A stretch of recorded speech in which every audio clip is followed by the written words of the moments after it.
this is what I'm going to focus on. And we just did a little poll, and we found out that documents were an issue for people, and managing attention. And what I'd like to suggest today is that by getting our stuff in order, by getting our notes and documents, email, meetings, all that kind of stuff in order, at least in a slightly positive direction, it really draws away some of the attention that is pulling us in many different directions.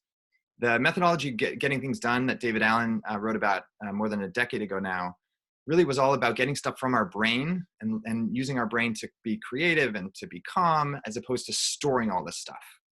So that's one of the ideas behind this is what are some systems and tools we can use to release some of that anxiety, that challenge that we face in managing our own attention. So these are the areas that I'm going to touch upon, and I'm just going to show a couple slides, and then I'm going to jump into some demo. This is me and my family. The world has changed over the past month in a dramatic way. We were all in New York City a month ago with no sense that we were going to be teaching remotely, working remotely in this way. And now suddenly we're out. We're fortunate to be outside the city a couple hours. I hope all of you are well. I know it's a super challenging time, and I want to wish everyone a good day, a good week, and good health. Hopefully we won't have any of this. My daughters are here, my 7-year-old and 4-year-old, but they're in their own Zoom schools, believe it or not, even at their age. I'm a journalist. I'm also an educator, and the most important thing is my family, and I'm fortunate that we're all here. Okay, so I'm going to start with talking about notes, move on to documents, talk a little bit about meetings, and then managing focus, and then we'll open up for some questions. And we'll do all of that and wrap up by 10 o'clock, and you can move on to all the other great things you've got planned for your day. I want to just pause here and take a look at the chat and let you know that if anyone has any questions, you can pose them actually in the Slido. There's a tab if you have the Slido open. You can pose a question there. There's an audience Q&A tab. There's also an ideas tab. So if at any point you want to suggest a tool for other people or a tip that's been working for you, you can poke that into the ideas tab. And at the end, I'll just pull that up briefly before we wrap. And so you can use that, or you can just type into this chat window if you have any questions, or if you can't hear me all of a sudden or anything like that, that'll be a way for me to know what you'd like me to know. Okay, so onward. So the things we're really aiming for with this, my objective in talking about the subject is to help us move a fraction of the way forward in terms of our calm. That's one of the key things. We're never going to make 100% change. I've been very much a fan of the tiny habits movement. There's a great book called Atomic Habits by James Clear, another book called Tiny Habits by BJ Fogg. I highly recommend those because what they taught me was that we don't need to plan these gigantic goals. A lot of people talk about big, hairy goals or gigantic targets. I think it's much more actually valuable to make 1% improvements. And that means doing one little thing or adjusting slightly, creating a little new habit that can restore a little bit of calm. I'll give you an example of something I've been doing in this regard. 1-minute meditation each morning after I wake up. And that is because that's something I can do. I don't always have time to do a full thing. I know some people do 20 minutes of yoga or a full thing. I can do 1 minute. And inevitably, sometimes I end up doing 5 minutes or 3 minutes. And sometimes I'll do it later in the day as well. But at least I get that 1 minute, and that's a 1% improvement for me. It's probably more than 1% at this point, but that's an improvement in my calm. I also want to be clear in my mind about what I'm actually up to. I find that I'm most anxious and overwhelmed when there's a lot of loose threads and open loops, as we call them. And when I have stuff in a system, in a note system, in a document system, in a calendar system, I still might make mistakes. I still might get confused or feel like there's a lot to do, but I don't have the anxiety that I'm missing something or that I can't find something. So I feel a sense of clarity. And there's a sense of coherence with that system. So one part of the system works with another part of the system. So the first tool I want to talk to you about is called Roam. It's a brand new note-taking app, and it's still in beta. And it's a little rough around the edges in terms of the design, but it's really a fundamental shift in terms of how one takes notes. I just want a quick side note. All the links I'm going to mention today and the resources are in a shared document. And I'm actually using one of the tools that I'm going to show you to create the document. And I'll share that link with you before the end of the session. So, so if I move quickly through some things, you can come back to those later. So Roam is the first one I want to mention, and it's really a new paradigm in note-taking from my perspective. I've used a lot of note-taking apps, and it ranges from Apple Notes to Evernote to Google has various notes applications, including Google Docs. And I've also taken bullet notes and notebooks and all kinds of different note systems. What I really like about Roam is that it does away with the old framework of folders and a hierarchical structure where you have to think about, where am I putting this note? Where does this go? What folder is it in? Instead, you essentially just write, and I'll demo this in a minute. You just basically write and you add tags. So you basically tag information with its relevant context, but you can just do that from a central page.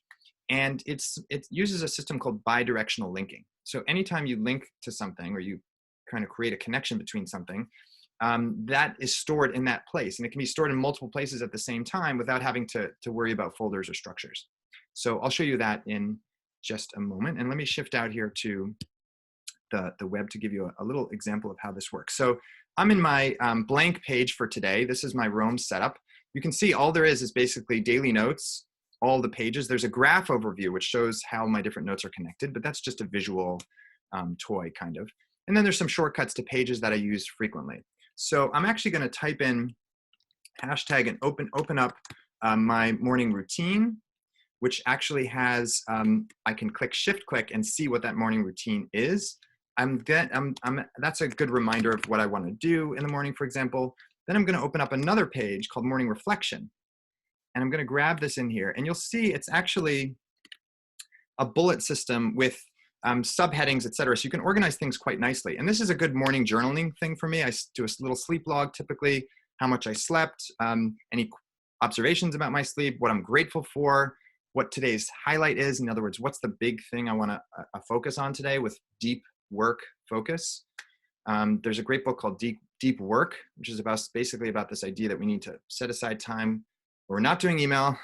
We're not doing our to-do list, little errands. We're just doing the concentrated work. So this is the work that I'm going to do that requires some concentration.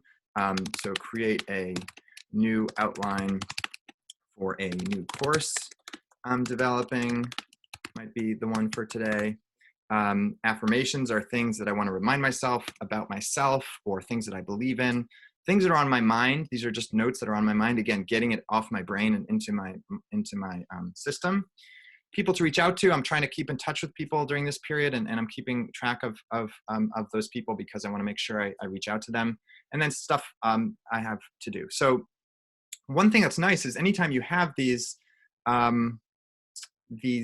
links, they become a collection of your past thoughts on this. So now I can find this whole list of what I'm grateful for, or I can find my whole kind of set of notes around really any topic, right? Small teaching online is something that I'm thinking about, a book I started to prepare some notes on. There's a page related to teaching and has all sorts of different notes I've taken in different contexts. So all of your notes are basically linked together in this kind of interesting way. In fact, I even have a page about meetings because I realized I kept thinking about meetings in different contexts. And so whenever I have a thought about meetings or a resource, I can just put it in here, and it has all sorts of relevant notes that I can refer back to. So for a reporter, any kind of topic that you're covering, if you're covering the mental health situation for COVID people and the costs of mental health coverage or whatever, you could file that under mental health. You could add a tag mental health. You could also add a tag for coronavirus. You could add a tag for future stories. You can add multiple tags to this one idea. And without thinking about filing anything, or without thinking about what folder it's going or searching for folder, you're just typing under your daily notes. So your daily notes might have a bunch of different kinds of things. Yesterday I was looking at Notion. So I was just typing in examples of Notion. Different days I'm thinking about different things. I'm meeting with Connor and I'm thinking about different questions for Connor. And all of that can happen on this one central notes page. So I highly recommend Roam, even though it's early on, even though it's very early days and still in beta. It's free for now, so it's a good time to try it. I'm just going to take a quick pause and check for any quick questions. And you can also practice. You can give me a little thumbs up or go slower or go faster. If you click participants in your Zoom setup in your menu there at the bottom, it'll give you the little things like yes, no, go slower, go faster, or thumbs up. You can practice that. It's a good tool for using Zoom with your colleagues or friends or whatever. Great. So I get some thumbs up. So we're doing okay. If you have a question, again, you can jump into the chat. There's a question about, can you use your phone? That's a great question from Jane. Yes, you can. It's actually, they're building their app right now.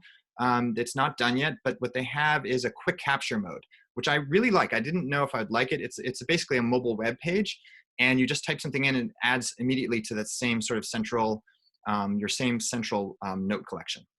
So there's a lot of really interesting research about this note-taking system. If anyone's interested in geeking out on it, happy to talk with you further. It uses a sort of Zettelkasten system of note-taking, which is quite old, but this is a new rebirth of it. And there's a huge kind of cult following online of this sort of new approach to note-taking, which is how I kind of got into it. The next tool I want to share with you is called Coda. And I'm actually going to talk about these two tools together, Coda and Notion, because they're both document tools. So we're moving from notes to documents. And Coda and Notion are both the next generation of digital note-taking tools. And I'm going to jump right out onto the web to show you what they look like. And so Notion is actually what I use to create today's notes document. So let me show you what that looks like. It's called Clearing the Clutter. And it's got a bunch of different sections on it. So it's got the slides from today. It has some other inputs. So I've actually created a little chat bot using Typeform that you can respond to at the end of the session if you'd like. It's got a link to a Coda document. It's got these subsections too. So I was just talking about notes, and I created a little subpage within Notion that has some text, it has an image, it has different bullet points about notes. This is all material from this session. So it's basically a way of collecting a lot of different pages onto one page. So if you think of Google Docs, it's basically text with occasionally an image, links in there, but it's really just text, and you can't embed anything. And what's nice about Notion and Coda is that you can create these collections of pages and notes all on this one place and create a nice public version of that. It's got a lot of power. There's huge online movements around it. Notion just got $50 million in funding. That's 50 million this week. It was in the New York Times, because it's kind of considered the next generation of document tool. And it's really a very powerful and elegantly designed tool. So some of you might be wondering, well, why would you use Notion and Roam? For me, Roam is kind of my system for all of my thoughts, all of my notes, my reporting notes, my planning notes, my personal notes, etc. Notion is more stuff I'm going to put out there and share with other people, because Roam is not really polished looking, as you probably saw. It's great for thoughts, but it's really not for presentation. Whereas Notion really allows you to create these beautiful pages. I'm going to show you a couple others. So Notion has collected a lot of different templates, and these are for personal things, but also for professional things. Planning, teaching, there's a syllabus template, there's a grading template, there's all kinds of stuff for teachers, for journalists. You can create what some people call a life wiki, where they essentially put in all of these different things that are important to them all onto one page. And it has subpages within it. Notion is free for anyone with an education account, by the way, which is really, really great. For others, it's a few dollars a month. And it's well worth it if you're using it to create all kinds of presentations and documents. Here's a remote wiki for students and teachers, for example, that Notion created. And you can see there are videos on this page. There is text. There's even embedded tweets. So there's a lot of different kinds of material you can put on here. And you can really, the sky's the limit. And it's actually quite easy. And the reason it's easy is because you don't have to code anything or know any special commands. Just start creating a page. And there's lots of great explainers. And then you can use this function where you basically create you put a little slash command, and then you can add whatever you want. So let me go up to my Notion, and I'm going to go to this live page, and I'm going to go down here to the bottom of this page, and I'm going to hit slash, and I'm going to see that I have all these different things I can create. I can create a bulleted list, a toggle list where the items can be folded within each other, a quote. I can mention a person so they see it. I can put a table or a gallery inline. There's all sorts of stuff. I can also just upload an image or a web bookmark. So if I put in something in here, like if I just put in CNN.com, for example, it shows up as a kind of like a nice little bookmark there. I can change the size of it. I can add, I can just drag it. I can add another thing and make it into I'm going to add another web link here. And I'm going to add NewYorkTimes.com. And now if I want to, I can change the structure just by dragging it. And so now there's going to be 2 links there, and I can create a kind of table of bookmarks. I can do all kinds of different stuff. I can create a little to-do list. And it's pretty intuitive. Once you get going, you just use a slash and open up whatever kind of section you want. You can change any section. You can drag them around. It's quite easy and intuitive, and then you can publish it. So it's a super powerful tool for that. Coda is another great document tool for this purpose. And it's similar in the sense that you create a page and then you have different modules that you can drop in. And there are all of these great templates that you can use as a starting point. And I want to show you an example of a Coda doc that I created, just to give you an example. Now I'm in the documents section of today's handout. And here's one I created using Coda about the Brahms piano quartets for a volunteering class that I teach about music. And what I did was, rather than give people a 10-page or 20-page document in Google Docs, I basically just threw the material, embedded some material, some Wikipedia entries, some documents, some videos into a single Coda doc, just using the YouTube link. It's really not complicated, and links to articles, some background material. You can really create as many pages as you want. You can also just have text in there if you want, and then you just publish it. So when you publish it, it actually looks really nice on mobile. It actually looks like there are little tab buttons. So it has a lot of advantages over Google Docs and allows you to do quite a bit more than you can do with Google Docs. And you get 80% off if you're an educator. So I think I pay $2 a month for Coda and $0 for Notion, which is free for educators. Yeah, Notion's actually great to create a website. Somebody asked about that. It's great to create a website because it's so easy. You just edit just like you'd edit a Google Doc. You don't have to worry about anything, and then you publish it. And in fact, here's an example of Pathwrite, a tool that I use for creating online courses. They created a little website, a resource for people creating courses online, and they used Notion to do it. And they're among the top web designers I know. And so they use Notion because it's just easy and because it's also interactive. So with Coda, for example, I want to show you a page I created on Coda, which you can actually get to from today's document afterwards if you want to play with it. And this allows people to add their input. So you can click on this page. If you were on here, you could click on it and add a tool, for example. Or if we were in a meeting together, you could click on a meeting topic, or you could add a question. You could answer this question about how you feel about working remotely. So after this session, I want to stick to our time, but after this session, I encourage you to go to the document I'm going to share with you. And the link is, I'll give you a preview of the link in case you want to go to it right now. It's bit.ly.com/, I'll just show it on the screen for a second, Clear Clutter 2025. You can actually use the QR code as well if you want. Just point your camera at that, or just type in bit.ly.com/Clear Clutter 25. And I'm actually going to paste it into the chat window right now in case that's helpful. And you can return to this later on if you'd like and find some more examples of Coda and Notion, as well as some of the other examples, details about note-taking that get a little bit deeper into that. Another great tool, which I'm not going to talk about right now because of time, is Airtable. And what I've used Airtable to do is to create different collections. One of them is called the Cabin Fever Collection, which I did in collaboration with an artist who had pulled together all these artistic videos for this period of time when everyone's locked into their homes. And you can basically use a little web clipper to add things to this database. So I have different databases, and I can add things to the databases just with this web clipper. And the nice thing about Airtable is that unlike other tools, you actually get a preview of the material. So you can actually watch the videos inline inside the spreadsheet, basically. And you can do all sorts of cool stuff with Airtable, which I don't have time to get into, but it's, and the passwords, by the way, are in this table as well for some of the videos. But you can just do a lot of stuff in terms of organizing information. So I want to move on to a couple of other areas as we get close to wrapping up this this session. So I'm going to go back to the document for today, which again, you'll find at bit.ly/clearclutter2025, and just say a word about meetings. I know many of us have so many meetings.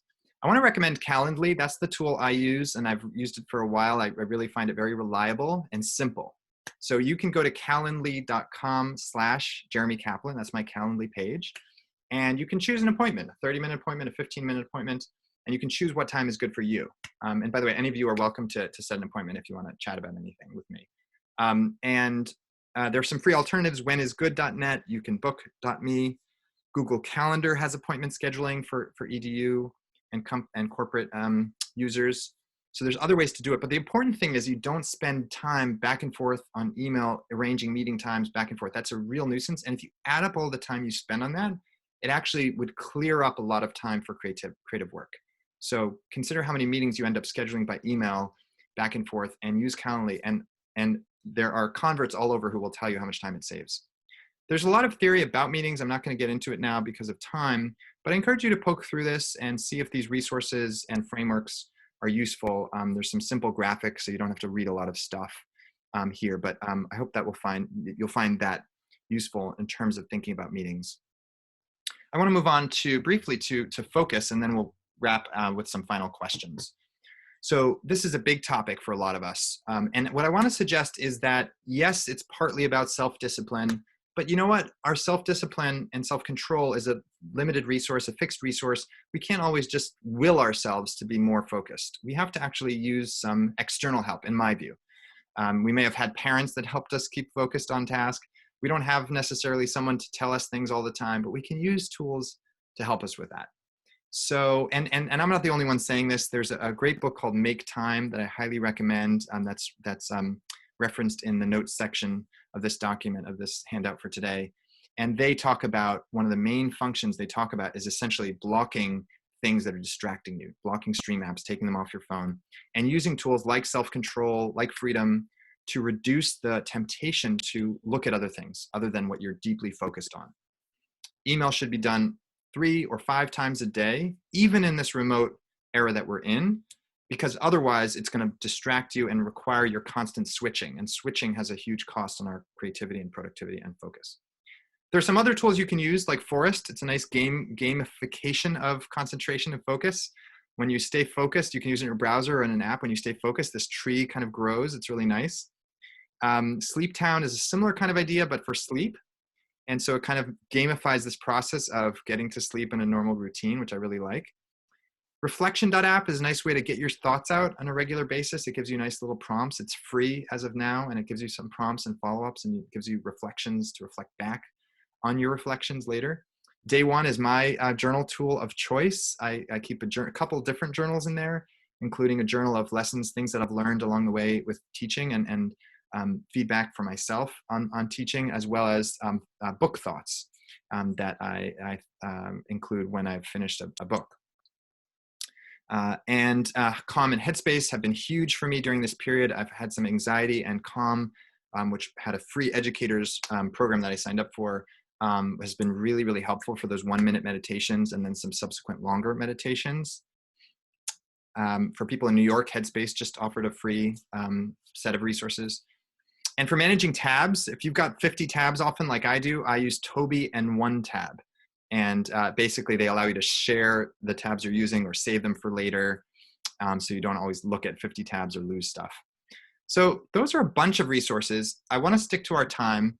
I have a couple of quick final poll questions, if I can put one up there. I'm actually interested in knowing what was useful from this. So let me launch that poll, and let me show you a couple of the last slides here, and mainly this one, which is the link for today's material, so that you can refer back to it later and explore what might be useful for you. And I'm just put the poll on the screen. Tell me what was useful. We didn't get to all of the exercises. One exercise I'd like you to leave you with is to jot down one thing for yourself that you'd like to try. And while you're doing that, I'm going to take a look at the Slido and see if any questions popped up there. Okay, I think all the questions were in the chat. And It looks like you're getting your feedback in. I'll just give you 15 more seconds or so on that, and then open up for any final questions in the chat before we wrap up. Thinking about attention, should you treat Slack as email? Yes, absolutely. I would say do not use Slack all the time. Pick intervals. It could be 10 a.m., 1 p.m., 4 p.m. could be good Slack intervals if you need to check 3 times a day. If you are in a breaking news situation, or you are in a situation where you're on deadline and the story's closing in an hour, that might be an exception. But in general, we check far more than we need to. So I would say just check 3 times a day, email and Slack. I know some people may have different use cases and different scenarios, but that's what I would say. So those are the results of the poll. The barcode isn't working for Vanessa. So I would say just use that link. I'll type it in here one more time. bit.ly/clear clutter 2025 will take you to the same place.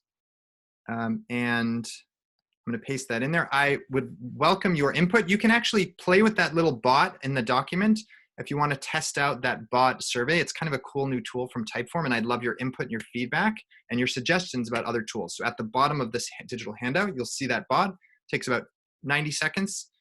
And I welcome your input by email if you want to schedule an appointment with me. I mentioned calendly.com/Jeremy Caplan. You can also just email me. My email's on the screen right now. And I really appreciate you taking time this morning to join me. I hope there's been some useful material in here. I welcome your input. I look forward to staying in touch with each of you and hearing about your own work and your own suggestions, your own tips and tools. And maybe we'll do this again later on at the end of April or some other time with some other tools. There's so much out there now that is useful, and sometimes we just need to get together to share and give each other inspiration for the stuff that we find useful. Any final questions in the chat? Thanks, everyone. It looks like we're right at time, so I'm going to wrap it up. Thank you, everyone, for coming. I hope to see you again sometime soon. Thanks, everyone. Have a great day. Stay healthy. Stay well. And I hope you have one little bit of progress this week on your productivity, your sanity, your clarity, your calm. And if you do, please do me a favor. It'd be a great favor to me if you sent me an email, just said, hey, I tried this one thing. That would be great. Thanks, everyone. Thanks, Jeremy. Bye-bye. Have a